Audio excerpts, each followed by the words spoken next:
구약성경 창세기 13장 5절부터 18절까지의 말씀 노래 한 절씩 교독합니다. 아브라함의 일행 롯도 양과 소와 장막이 있으므로 사람이 그들의 영광과 영광을 하지 못하였으니 이는 그들의 소리가 많아서 공부할 수 없습니다. 그러므로 아브라함의 가축의 목자와 롯의 가축의 목자가 서로 다투고 또 가나안 사람과 그리스 사람도 그 땅에 거주하였는지라. 아브라함이 그들에게 너희는 친구들이라 하나님과 내 앞에 온 땅이 있지 아니하냐. 나를 떠나가라. 내가 좌하면 나는 우하고 내가 우하면 나는 좌하리라. 이에 롯이 눈을 떠 그들을 들어가려고 소원을 가지고 땅에 용맹하니 여호와께서 소돔과 고모라를 멸하시기 전이었으므로 여호와의 동산 같고 에돔과 같더라. 그러므로 롯이 요단온 지역을 택하고 동으로 옮기니 그들이 서로 떠난지라. 아브라함은 하나님과 여호와였고 롯은 그 지역의 도시를 행하며 소돔 사람 여호와 앞에 악하며 큰 죄인이었더라. 롯이 아브라함을 향한 후에 여호와께서 아브라함에게 이르시되 너는 눈을 들어 너희 곳에서 족족한 것으로 보이는 땅을 내가 너와 내 자손에게 주리니 영원히 이르리라. 내가 내게 준 땅에 끝까지 하리니 사람이 땅의 빛을 미리 셀 수 있을진데 내 자손도 쓰리라. 너는 일어나 그 땅을 종과 횡으로 두루 다녀보라. 내가 그것을 네게 주리라. 이에 아브라함이 사막으로 헤브론에 있는 아브라함의 상속이 있으리라고 하며 아멘. 할렐루야. 우리 옆에 계신 분하고 이렇게 인사했으면 좋겠습니다. 당신 얼굴을 보니 내 마음이 참 편안해집니다. 이렇게 인사합시다.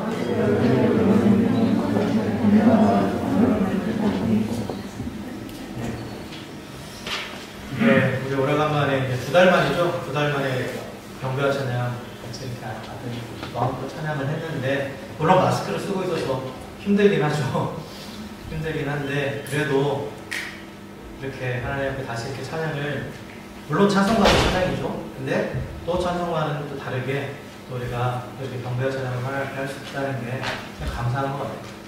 그래서 마음껏 하나님을 찬양하고 예배하는 것이 얼마나 소중한 것인지, 우리가 사실 이 코로나를 통해서, 코로나의 시국을 통해서 참 잊고 있었던 것들, 우리가 당연시하겠던 것들에 대해서 참 감사하게 되는 그런 계기가 되는 것 같아요. 그래서 네, 어쨌든 간에 우리의 삶의 그 소소한 것들, 그 소소한 것들이 주는 그 행복이 그냥 무시하고 넘어갈 게 아니다라는 거, 우리가 좀 더 생각해 봤으면 좋겠고, 그리고 또 특별히 우리 삶의 자리 가운데 늘 하나님을 찬양할 수 있는 우리 모두가 되기를 주의 이름으로 축원합니다. 네. 오늘 우리가 이제 지난 시간에 이어서 계속해서 우리가 아브라함에 대해서 볼 거예요. 아브라함에 대해서 볼 건데, 우리가 지난 시간에 봤던 아브라함은 어떤 모습을 보였습니까? 하나님의 약속을 따라서 가나안 땅에 도착을 했지만 그 땅이 흉년이 되니까 그는 그 하나님의 약속을 잊고 그 상황에 밀려서 은혜 보기 좋은 땅, 애굽 땅으로 내려갔죠. 애굽으로 내려갔어요. 그런데 거기서 큰 문제를 만났죠. 어떤 문제를 만났습니까? 자기 아내를 빼앗겼어요. 그죠? 자기 아내를 빼앗겼죠. 근데 그 빼앗긴 과정을 보면 아브라함이 잘못한 거죠. 아브라함이 자신의 아내를 누이라고 속였잖아요. 속여가지고 결국은 그 아내를 뺏기게 돼요. 그런데 하나님께서 그 애국까지도 함께 하셔서 그 문제를 다 해결해 주시죠. 다 해결해 주셨습니다. 그리고 그를 다시 이제 가나안으로 지금 돌아오게 하셨어요. 그래서 오늘 우리가 읽지 않았지만 13장 1절부터 4절까지는 그 내용이에요. 다시 처음 제단을 쌓던 데대로 돌아온 거예요. 다시 돌아온 겁니다. 근데 아브라함이 가나안에서 애굽으로 내려갈 때는 흉년을 피해서 사실 빈손으로 내려갔단 말이에요. 빈손으로 내려갔는데 애굽에서 다시 가나안으로 올라올 때는 오늘 보니까 그 2절에 보니까 가축과 은과 금이 풍부했다라고 되어 있어요. 가축과 은과 금이 풍부했다. 그러니까 거부가 돼서 온 거예요. 부자가 돼서 온 거예요. 근데 그 부자가 된 계기는 사실 자신의 아내를 이제 애굽의 바로에게 이제 넘기면서 그때 그 혼인을 대가로 얻은 그 재물들, 그리고 나중에 또 하나님께서 애고방에게 그 바로에게 이 사례가 남편이 있는 몸이라는 것을 가르쳐 줬을 때 그거에 대한 또한 그 보상으로 이제 바로가 또 가축들을 주죠. 가축들을 줍니다. 그래서 하나님께서 어떻게 보면 전화위복의 계기를 삼아 주신 거예요. 전화위복의 계기를 삼아 주셨죠. 물론 그 가운데 징계가 있었어요. 그건 뭐냐면 아브라함이 괴로움이 있었겠죠. 당연히 아내를 자신이 팔았다라는 그런 괴로움이 있었을 거예요. 그런 징계가 있었고, 또한 바로에게 질책당하게 되잖아요. 질책당하게 돼. 네가 왜 이렇게 했느냐 하면서 질책을 당합니다. 근데 제가 그저께 성경 공부 때도 얘기했지만 하나님의 전능하심 여기 있는 것 같아요. 우리가 죄를 지어도 하나님의 사람이 죄를 지을 수 있잖아요. 여러분 죄 지을 수 있어요, 없어요? 있어요. 자신 있게 대답하면 돼요, 안 돼요? 안 돼요. 죄 지을 수 있죠. 연약하니까. 또 세상에 유혹이 있으니까 넘어질 수 있어요. 근데 죄에 대한 대가는 심판이에요. 심판은 끝이에요. 근데 하나님은 하나님의 백성이 죄를 지었을 때는 징계하세요. 징계와 심판은 결이 좀 달라요. 징계는 돌이키게 하기 위함이에요. 하나님을 떠난 그 길에서 돌이키게 하기 위한 게 징계예요. 심판은 하나님을 떠난 결과예요. 결과. 더 이상 기회가 없는 거예요. 근데 하나님은 징계를 하시는 거예요. 하나님의 백성이. 그래서 그 징계를 통해서 이 죄를 뭐로 바꾸시느냐? 복으로 바꾸시는 거예요. 하나님의 징계를 거치면서 분명히 아브라함이 하나님을 불신하고 죄를 지은 거잖아요. 하나님을 향한 불신의 죄예요. 죄를 지었지만 하나님께서 결국은 그 징계를 통해서 이 죄의 죄를 뭐로 바꾸시냐면 복으로 바꾸신 거예요. 그래서 그가 애굽에서 나올 때는 엄청난 부자가 돼서 나온 거예요. 부자가 돼서 나온 거죠. 그러니까 아브라함은 이 경험을 통해서 하나님이 어떤 분이신지도 하나 배운 거죠. 깨달은 거죠. 그리고 믿음이란 무엇인가에 대해서도 깨닫게 되는 거예요. 믿음이란 상황과 환경에 따라서 내가 눈에 보이는 것을 따라가는 것이 아니라 하나님의 약속을 붙잡는 거라고 얘기했죠. 그렇죠? 그리고 하나님은 자기 백성을 끝까지 책임지신다. 끝까지 책임지신다. 비록 하나님을 온전히 신뢰하지 못했어. 불신했기 때문에 잘못된 길을 갔지만 그러나 하나님은 돌이킬 수 있도록 징계하시고, 그래서 그 죄의 결과에 이 화를 뭐로 바꾸신 거예요? 복으로 바꾸신 거죠. 복으로 바꾸시는 그 놀라운 하나님의 은혜를 경험했다라는 거죠. 경험했어요. 그럼으로써 아브라함이 하나님을 조금씩 알아가기 시작하는 거예요. 사실 창세기 12장에서 하나님께서 아브라함을 부르셨을 때 아브라함 하나님께서 하나도 모르는 상황이었죠. 전혀 모르는 상황이었어요. 그렇기 때문에 그런 실수도 하고 그런 죄도 짓는 거죠.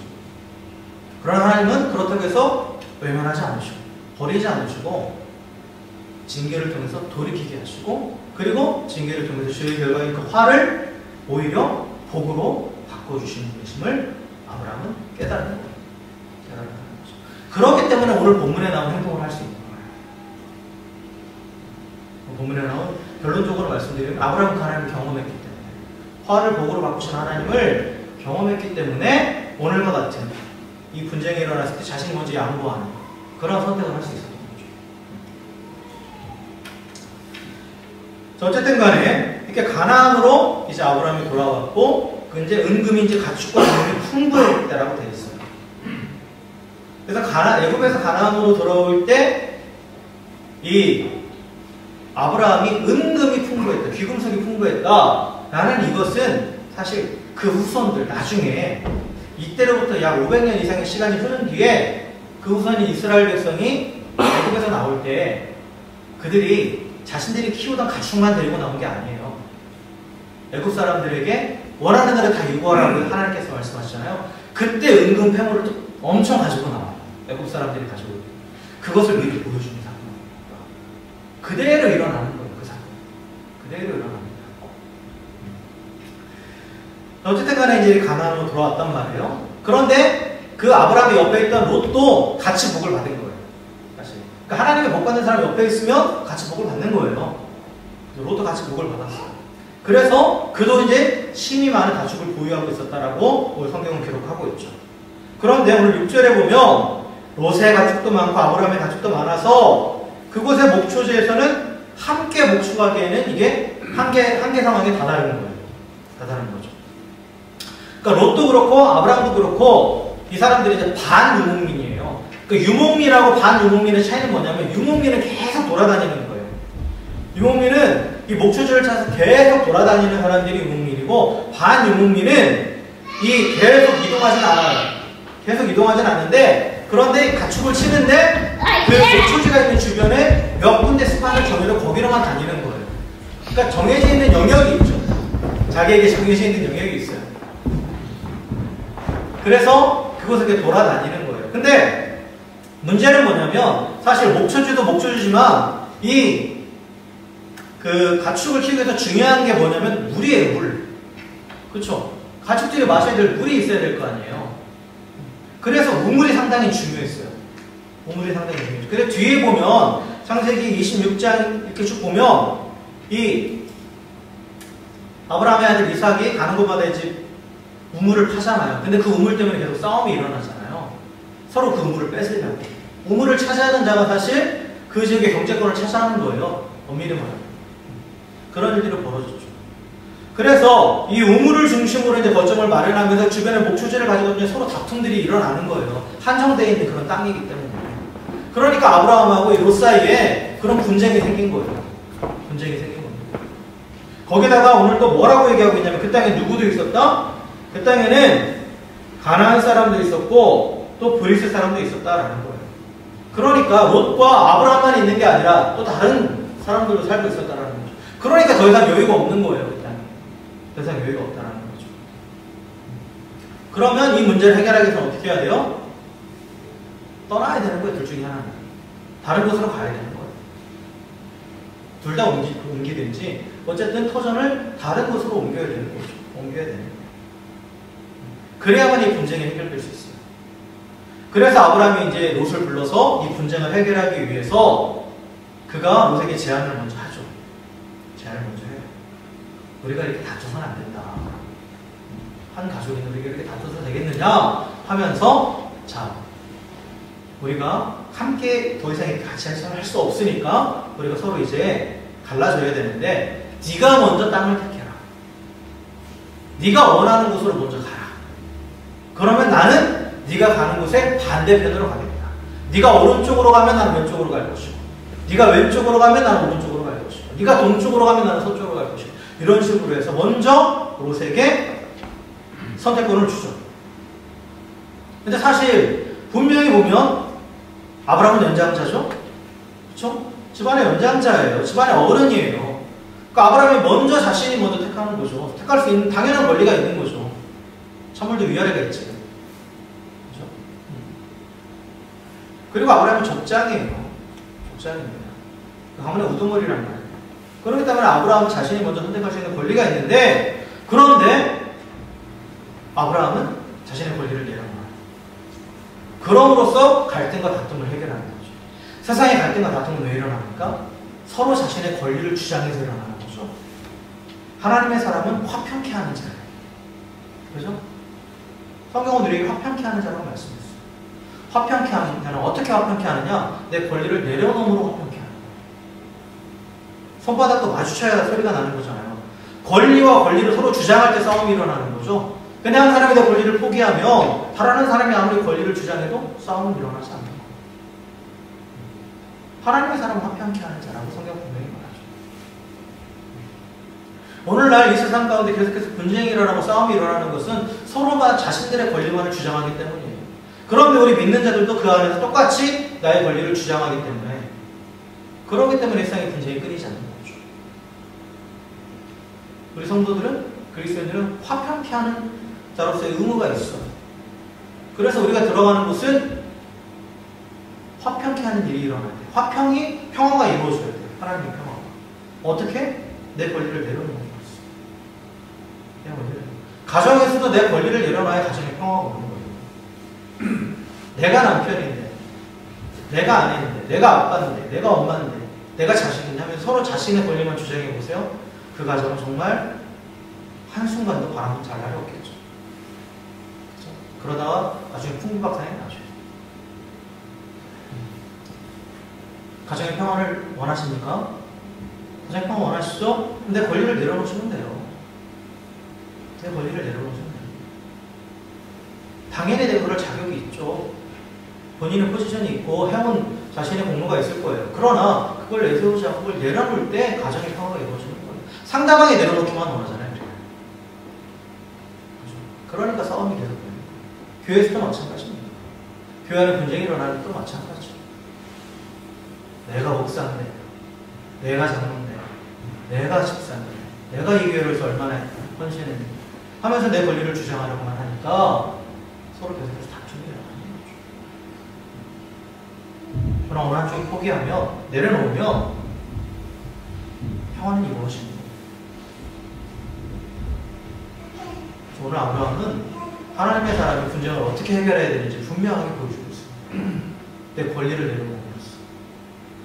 그래서 화평케 하는 자가 될 때 평화가 이루어집니다.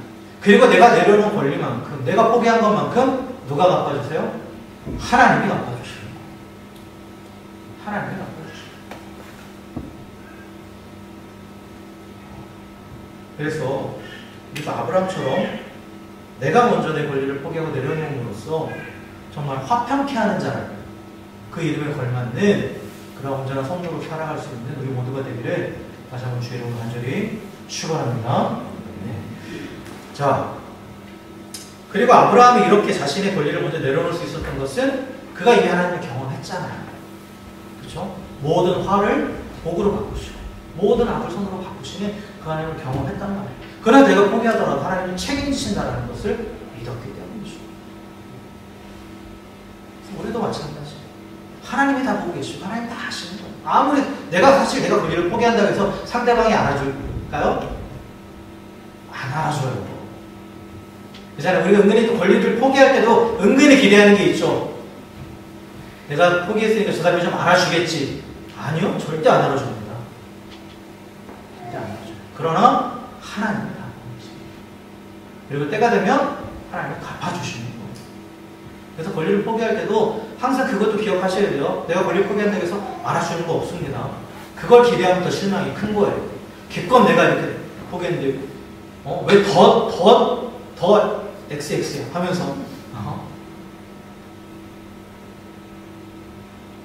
근데 그것마저도 내려놓으셔야 돼요. 그것마저. 그럴 때 하나님께서 다 보고 계시고 그 이상으로 하나님 반드시 갚아주십니다. 자, 그래서 이 롯은 이제 우선권을 받아서 이제 자기가 선택을 하죠. 선택을 해요. 근데 그는 딱 눈을 들어서 자기 눈에 보기 좋은 땅을 선택하죠. 그가 선택한 땅은 요단강 유역의 땅이었어요. 당연히 강의 유역이니까 얼마나 그 풍요로운 땅이었겠어요. 물도 있지, 푸른 풀밭도 있지, 그렇죠? 목축하기에 좋은 땅이었다는 거죠. 그래서 그 땅이 여호와의 동산, 에덴 동산 같았고 또 애굽 땅과 같았다. 당시 애굽 땅은 비옥한 땅이에요. 정말 나일강 삼각주의 그 비옥한 땅, 그 정도로 풍성해 보였다는 거죠. 그 땅. 롯의 눈에는 그렇게 보였다. 롯의 눈에. 그런데 그 땅은 어떤 땅이에요? 보니까 거기에는 소돔과 고모라가 있는, 결국 죄악이 가득 찬 도시들이 있는 땅이다. 겉으로 보기에는 풍요로운 땅이고 겉으로 보기엔 비옥한 땅인데 실상 들여다보면 죄악이 가득한 땅입니다. 죄악이 가득한 땅이었어요. 그런데 롯은 거기를 택합니다. 그곳을 내 눈에 보기 좋습니다. 그 땅을 선택해요. 그리고 이제 그곳으로 이동을 하죠. 그리고 어디에 정착합니까? 소돔에 정착해요. 근데 그 결과는 우리 다 알고 있죠. 다 알고 있죠. 소돔은 결국 하나님의 심판을 받아서 멸망하게 되고 롯은 자신과 두 딸만 따라오면 도망치게 되죠. 그리고 또 그 뒤에도 부끄러운 일들을 계속 겪게 돼요. 눈에 보이는 것을 따라가는 결과죠. 그것은 아브라함이 이미 애굽에서 한번 경험했던 말이에요. 근데 롯도 봤을 거란 말이에요. 근데 또 그렇게 선택해요.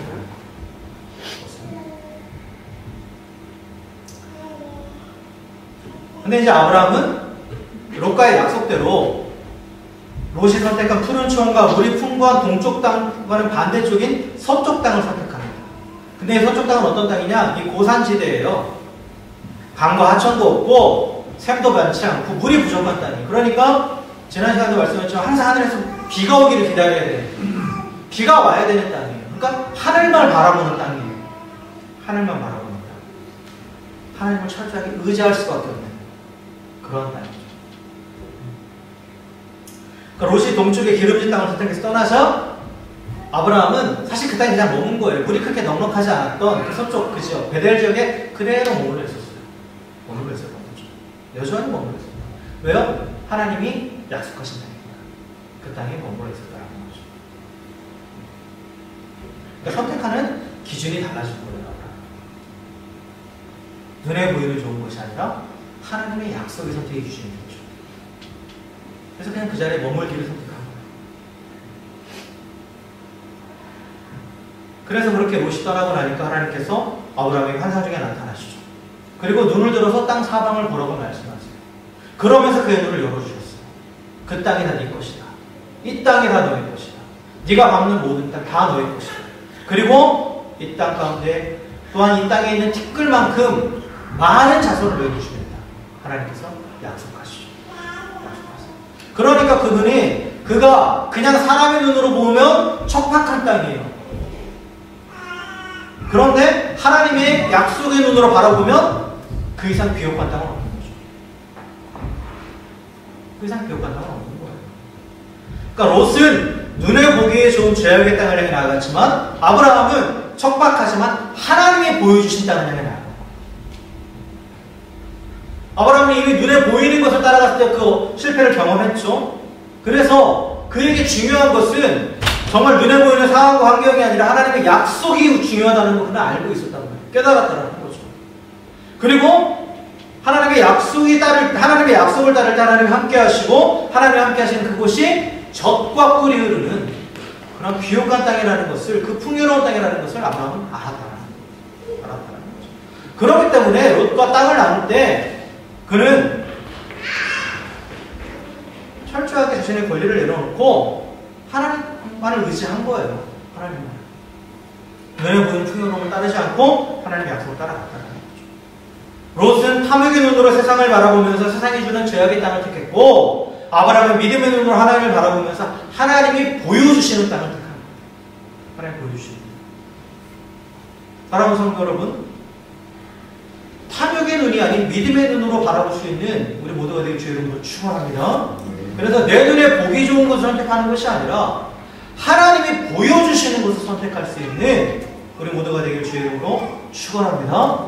그리고 만약에 당장 보여주시지 않는다면 보여주실 때까지 기다려야 되는 거예요. 기다려야 되는 거죠. 그리고 하나님께서 보여주시는 것이 가장 좋은 것입니다. 당장 눈앞에는 보잘것없어 보인다 할지라도 하나님께서 결국은 그것을 가지고 창대하게 하실 것이라는 것.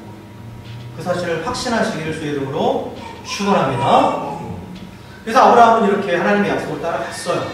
따라갔습니다. 그래서 이제 땅이 서로 이제 갈라졌죠. 그런데 여기서 우리가 또 하나 이 롯과 아브라함이 결별하는 이 과정 가운데 숨겨져 있는 또 하나의 하나님께서 아브라함에게 훈련시킨 내용이 또 하나 있어요. 표면적으로는 드러나지 않는데 우리가 자세히 살펴보면 또 하나 발견할 수 있는 중요한 원칙이 하나 나옵니다. 중요한 원칙이 하나 나오는데 그게 뭐냐면 하나님을 온전히 신뢰하는 법에 대해서 아브라함이 배우게 되는 거예요. 이 부분을 우리가 캐치하기 위해서는 뭘 알아야 되냐면 아브라함과 롯의 관계를 다시 한번 들여다봐야 됩니다. 아브라함과 롯의 관계. 이 아브라함과 롯의 관계는 그 창세기 11장 27절부터 28절에 보면 아브라함과 롯의 관계가 나옵니다. 그래서 데라의 족보는 이러하니라. 데라는 아브라함과 나홀과 하란을 낳았고 하란은 롯을 낳았으며 하란은 그 아비 데라보다 먼저 고향 갈대아인의 우르에서 죽었더라 라고 되어 있죠. 그러니까 데라라는 사람에게 아들이 셋이 있는데 첫째가 아브라함이고 둘째가 나홀이고 셋째가 하란이에요. 그쵸? 근데 셋째 하란에게는 또 아들이 있었단 말이에요. 그 아들의 이름이 뭐냐? 롯이에요. 근데 이 롯의 아버지인 하란은 일찍 죽었어요. 일찍 죽었죠. 당시 관례대로 보면 이 롯은 아브라함의 집이 입양되는 거예요. 혈연적으로는 조카지만 아버지가 일찍 죽었잖아요. 그렇기 때문에 큰아들인 아브라함의 집이 입양돼서 그 집에서 같이 산 거예요. 그 집에서 같이 살았다는 거죠. 그런데 또 한 가지 우리가 잘 아는 게 뭐예요? 아브라함에게는 자식이 없죠. 자식이 없었어요. 그렇기 때문에 아브라함에게 롯은 조카 이상의 존재죠. 조카 이상의 존재예요. 어떻게 보면 자신의 후계자죠. 자신의 후계자로 생각하는 거죠. 자신의 후계자니까. 그랬기 때문에 아브라함이 이 가나안으로 들어올 때 롯도 같이 온 거예요. 롯도 같이 온 거예요. 그냥 삼촌이 뭔가 좀 멋있게 뭔가 있어 보여서 이렇게 따라온 게 아니라 그 집안에서 길러졌고, 그리고 누가 봐도 아브라함의 후계자로 여겨졌기 때문에 당연히 아브라함을 따라서 저기까지 온 겁니다. 그런데 하나님의 약속은 뭡니까? 아브라함의 씨를 통해서 큰 민족을 이루시겠다는 거죠. 그렇죠? 롯은 엄밀히 말하면 아브라함의 씨앗은 아니에요. 아브라함의 씨는 아니죠. 나중에도 하나님께서 분명하게 말씀하시죠. 너와 네 안에 사레를 통해서 나온 그 아들을 통해서 내가 큰 민족을 이루겠다라고 또 나중에 분명하게 말씀하십니다. 아직까지는 그것에 대한 확신이 없는 거예요, 아브라함이. 그렇기 때문에 롯은 어떻게 보면 아브라함의 인간적인 어떤 대안이에요. 대안이죠. 하나님의 약속이 있지만, 네 자손을 통해서 큰 민족을 이루시겠다는 약속이 있지만 현실을 보면 불가능하단 말이에요. 그러니까 자신에게는 대안이 하나 있잖아요. 롯이라는 대안이 있잖아요. 내 조카. 대안이 말고 대안. 하나 있잖아요. 계속 그 대안으로 남아있는 거예요, 롯이. 그래서 아브라함 노년 중에 자신의 조카의 롯을 통해서 자신의 가문을 이어가려는 계획을 갖고 있었다는 거죠.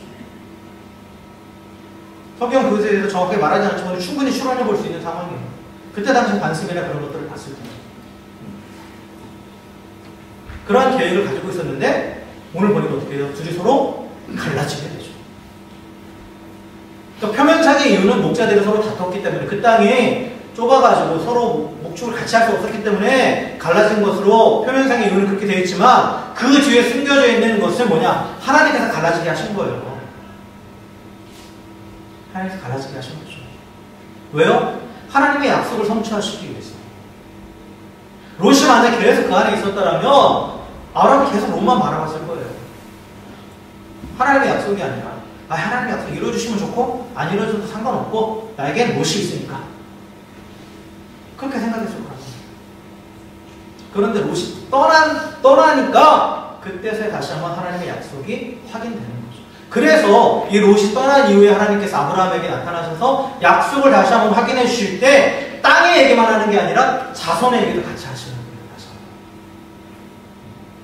한번. 아마 롯이 떠났을 때 아브라함에게 상실감이 컸을 거예요. 단순히 조카가 떠난 게 아니라 자신이 계속해서 키워왔고 또는 후계자로 여겼던 그 정말 어떻게 보면 아들처럼 여겼다라는 거죠. 딸이 떠난 거니까. 다시부터 동료사람들이 떠나버린 거니까. 그런데 하나님께서 그에게 나타나셔서 땅에 대한 것뿐만 아니라 다시 한번 자손에 대한 그 자손에 대한 약속을 확인시켜 주셨다는 거죠. 그래서 내가 내 자손을 땅에 티끌 같게 하리니 사람이 땅에 티끌을 능히 셀 수 있을진데 내 자손도 세리라 하면서 너에게 정말 엄청난 후손을 주겠다라고 그렇게 약속을 하시는 거죠. 그래서 이 상황 가운데서 아브라함이 또 하나 깨달은 건 뭐냐? 믿음이라는 건 하나님을 전적으로 신뢰하는 것이다. 하나님을 전적으로 신뢰한다라는 것은 내가 또 다른 대안을 만들고 그걸 기대하는 게 아니라는 거예요. 전적인 신뢰라는 것은 완전히 우리가 흔히 하는 용어로 올인한다는 표현을 쓰잖아요. 올인하는 거예요. 더 이상 믿을 구석이 없다라는 거죠. 우리가 하나님을 신뢰한다고 했을 때는 그런 거예요. 믿음이라는 것은 전적으로 하나님을 신뢰한다는 것은 더 이상 믿을 구석이 없다는 거죠. 더 이상 물러설 것이 없다는 그게 온전한 믿음이에요. 그게 하나님 온전히 신뢰하는 거예요. 그런데 우리는 솔직히 한번 생각해 봅시다. 하나님을 믿는다 하면서 우리도 롯과 같이 대안을 막 여러 개 만들어 놓고 있지 않아요? 플랜 A, 플랜 B, 플랜 C, 플랜 D 막 수락하게 만들어 놓잖아요. 근데 그건 하나님을 전적으로 신뢰하는 게 아니죠. 하나님도 수많은 옵션 가운데 하나가 되는 거예요. 근데 그건 하나님 온전히 신뢰하는 게 아니고, 그리고 그런 옵션들을 계속해서 만들어 놓으면 하나님을 바라보는 게 아니라 계속해서 내 머릿속에서 계속 계산하게 되고, 그리고 어떻게 보면 결국은 내 눈에 보기 좋은 걸로 따라가게 될 수밖에 없어요. 그렇기 때문에 하나님께서 아브라함과 롯을 결별하게 하신 것처럼 때로는 우리가 세우는 계획들, 우리가 세우는 대안들 다 무너지게 하십니다. 하나님의 백성을 하나님께서 믿음의 사람으로 세워가실 때 반드시 그 과정이 있어요. 내가 하나님의 약속을 믿는다 하면서 순종하겠다고 했는데 나는 한쪽 구석에 이거 안 되면 이거 해야지 하고 딴 주머니 샤는 경우. 근데 그러다 그게 폭삭 나가는 경우들이 있죠. 저는 그런 경우 많이 했어요.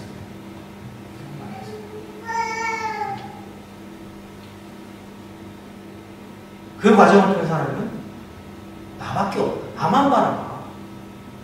나만 신뢰해. 라고 가르쳐 주시고. 그래서 하나님 온전히 신뢰한다는 것은 대안을 만들지 않는 거예요. 또 다른 계획을 내가 세우지 않는 거예요. 하나님의 약속 안에서 그 안에서 한 단계 한 단계 걸어가는 계획들은 당연히 우리로 수립하고 나아가죠.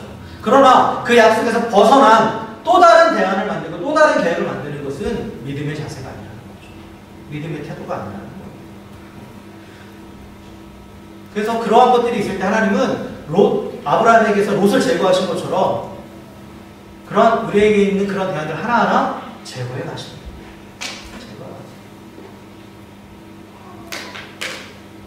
그럼으로써 온전히 하나님을 바라보는 온전한 믿음의 사람으로 세워 가시는 거죠. 그래서 하나님은 아브라함을 부르셨잖아요. 동일하게 우리도 부르셨어요. 그러고 동일하게 아브라함에게 주신 언약과 동일한 언약을 주셨습니다. 그 아브라함에게 주신 언약은 아브라함에 대해서만 끝나는 게 아니에요. 만대에 이르는 언약이에요. 우리에게도 동일하게 주신 언약이에요. 그 언약의 핵심은 뭐예요? 하나님께서 우리에게 복을 주시고 그리고 우리가 복이 되게 하시겠다. 복을 흘려보내는 통로가 되게 하겠다. 이게 하나님이 주신 언약의 핵심이에요. 이 언약의 성취가 우리 삶 가운데 하나님께서 분명히 이루어 가시는 이걸 맛보기 위해서는 전적으로 하나님을 신뢰해야 돼요. 전적으로 하나님을 신뢰해야 돼요. 예전에 한참 재작년에 인기 있었던 그 드라마 스카이캐슬에 보면 스앵님 나오잖아요. 스앵님이 그러잖아요. 부모님 전적으로 저를 믿으셔야 합니다. 전적으로 저를 믿으셔야 합니다. 전적으로 하나님을 신뢰해야 됩니다. 한눈 팔지 말아야 됩니다. 다른 쪽에 또 다른 대안이 없나? 기웃거리지 말아야 됩니다. 그럴 때 하나님의 약속이 성취되는 것을 과정 가운데 우리가 들어가서 그것을 경험하게 되는 거예요. 하나님 우리가 하나님의 백성으로서 하나님을 온전히 신뢰하는 것을 가르치시기 위해서 때로는 우리의 계획을 완전히 무너지게 하십니다. 이거 절대 생각해봐도 이거는 완벽한 계획인데 어느 한 순간 무너지는 경우가 있어요. 있습니다. 그때 우리는 깨달아야 돼요. 지금 하나님께 다시 돌아가야 되구나. 하나님을 온전히 신뢰해야 될 테구나. 그때 우리는 깨달아야 되죠. 하나님 정말 우리가 어떨 때 보면 내 힘으로 도저히 어찌할 수 없는 상황까지 몰아가시기도 합니다. 왜냐하면 우리의 속성상 우리는 손톱만큼이라도 여지가 남아있으면 그걸 대안으로 만들려고 해요. 그래서 하나님의 약속에는 내가 만든 대안을 붙잡고 내 계획을 성취해 나가는 거죠. 그래서 하나님의 약속에 붙잡을 것이 없는 상황이 되어야만 하나님을 의지하게 되는 거죠. 그래서 하나님 때로는 그렇게까지 몰아가시는 거예요. 몰아가시는 거예요. 그렇기 때문에 그러기 전에 스스로가 한번 생각해 보죠. 내가 하나님을 정말 신뢰한다고 하는데 다른 대안을 만들어 놓고 그냥 옵션 중에 하나라고 생각하고 있지 않은가. 그 자신을 먼저 돌아보시는 거예요. 그리고 그런 것들이 발견된다면 과감하게 끊어야 되는 거죠. 하나님께 결단해야 되는 거죠. 저 하나님밖에 없습니다. 제가 신뢰할 분은 하나님밖에 없습니다. 그렇게 나아갈 때 하나님도 전적으로 책임지시는 거예요. 전적으로. 전부 책임지십니다. 이스라엘 백성들이 하나님 앞에 회개하며 나아갔을 때 하나님께서 사사기록으로 그러잖아요. 너희들 수많은 신들 섬겼잖아. 그 신한테 가서 빌어 라고 말씀하시잖아요. 우리가 수많은 대안들을 만들어 놓고 하나님 도와주세요 그러면 하나님 그러시고 저기 네가 만들어 놓은 거 있잖아. 그거 갖고 해. 그러시고.